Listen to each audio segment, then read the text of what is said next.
Hello, everybody. Welcome back to the fifth episode of 2020 Conversations, a series where original thinkers of our time discuss the state of the world.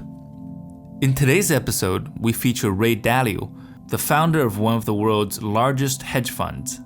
Despite thriving in the capitalistic economic system, Dalio has become a vocal critic of inherent flaws in the system. In recent interviews, Dalio has compared the current crisis to the Great Depression in the 1930s.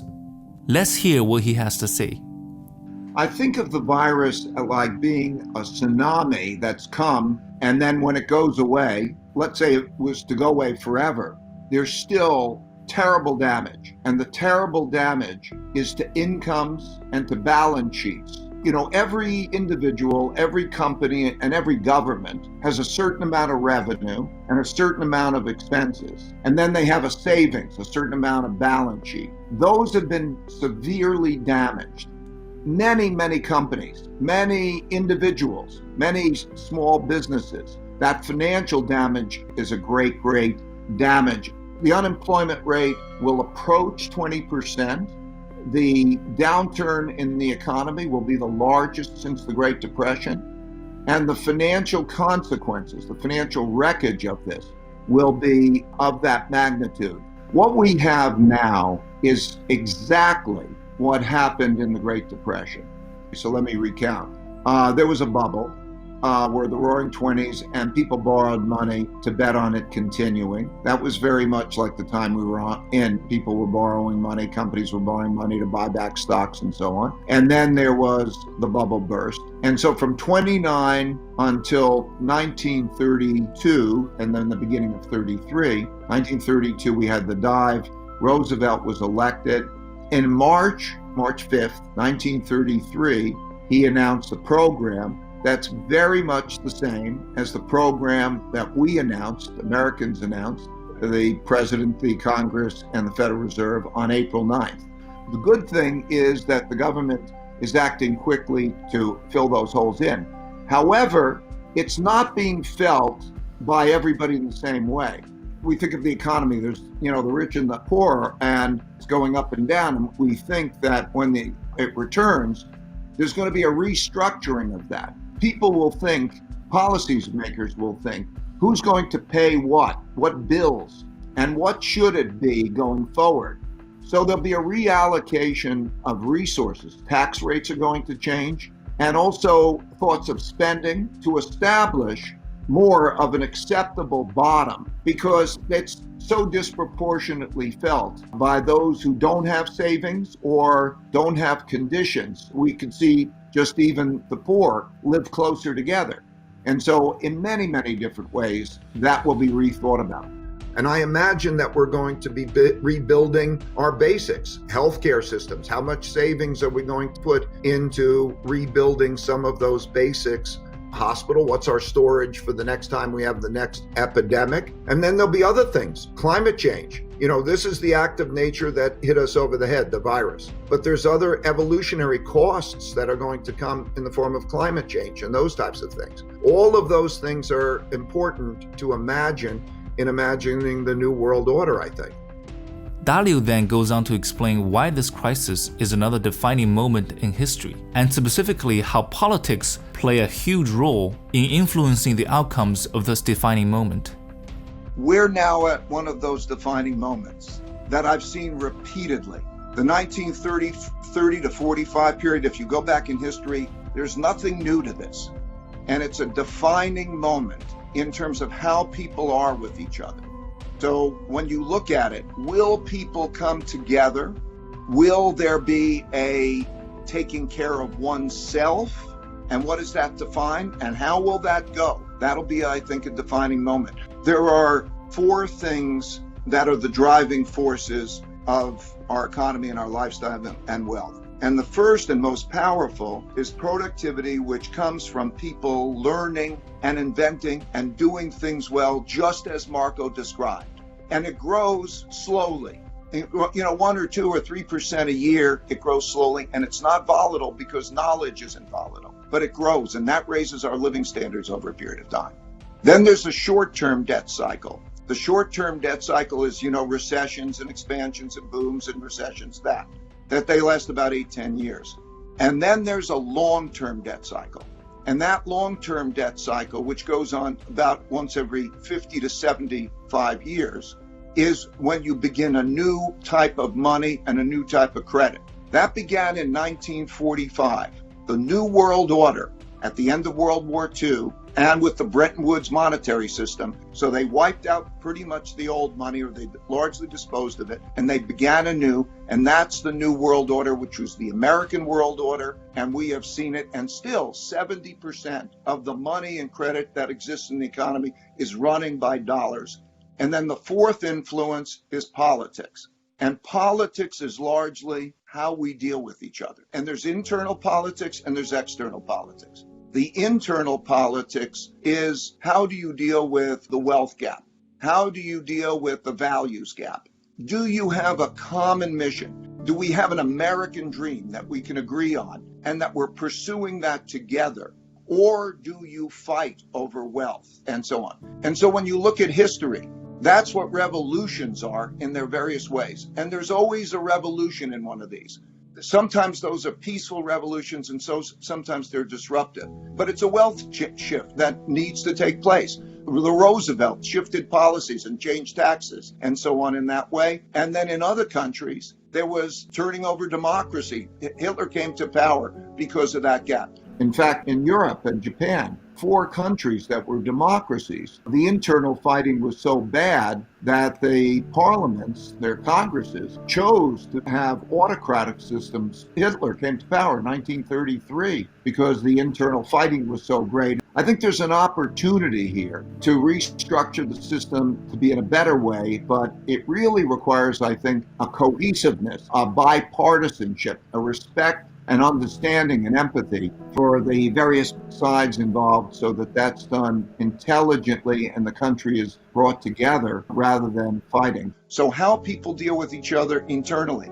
There's also external politics. So that politics means between countries. And you have a situation when there's a rising power challenging existing power.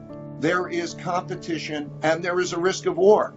And so how they deal with each other, whether there's a greater good or whether they are fighting with each other, is the defining moment.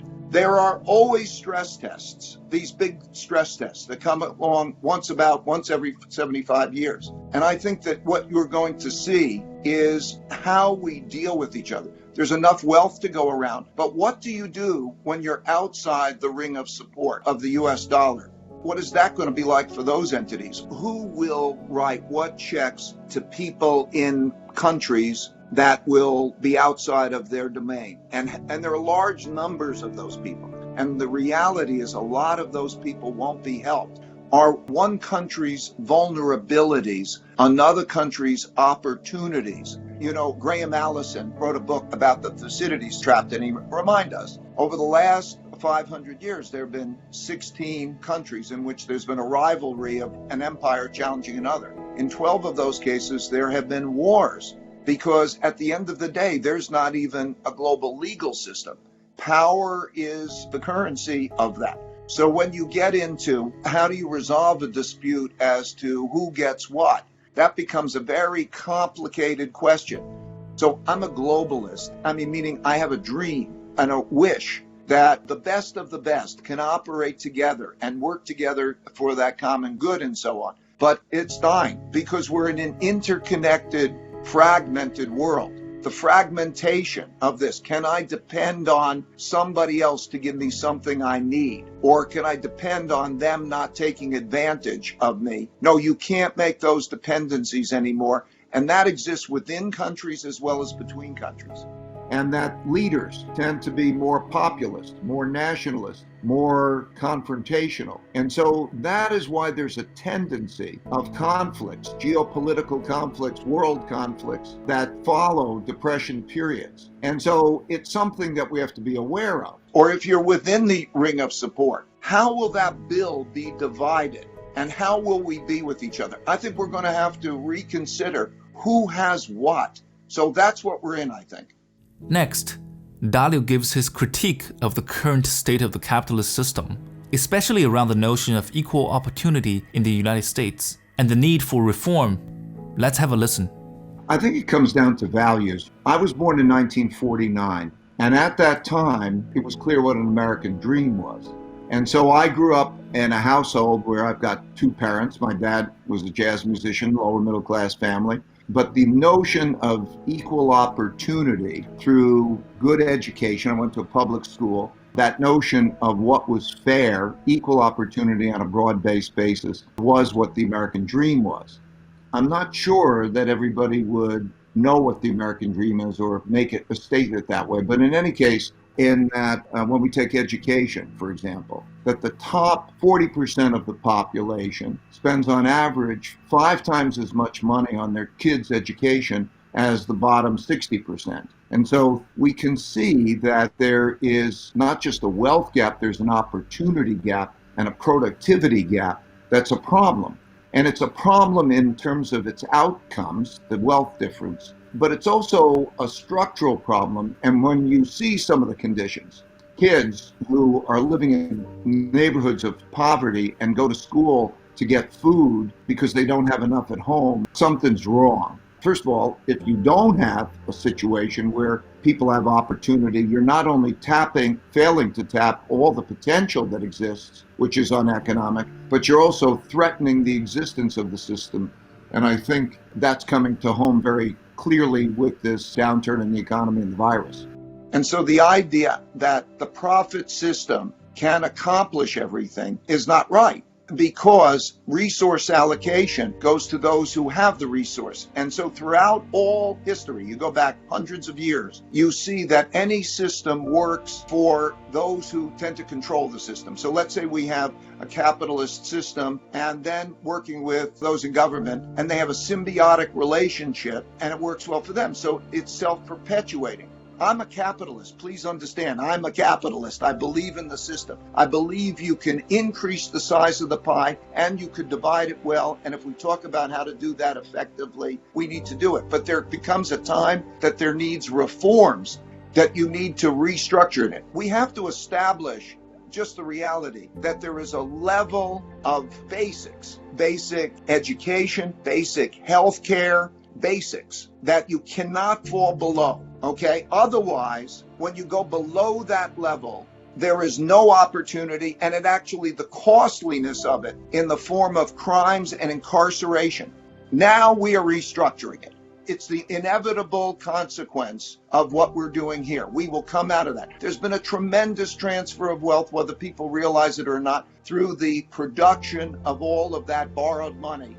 That is a big force. And the thing we will talk about over the next couple of years, and probably sooner rather than later, is how we do that restructuring. And my worry now, whether that will be done in a civil, bipartisan way that will both increase the size of the pie and divide it well, rather than damage the economy.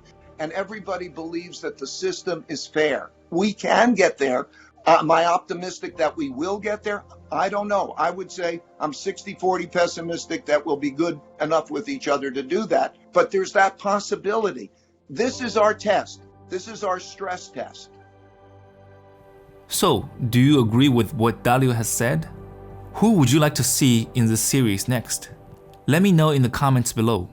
If you enjoy this content, please like the video and subscribe to the channel.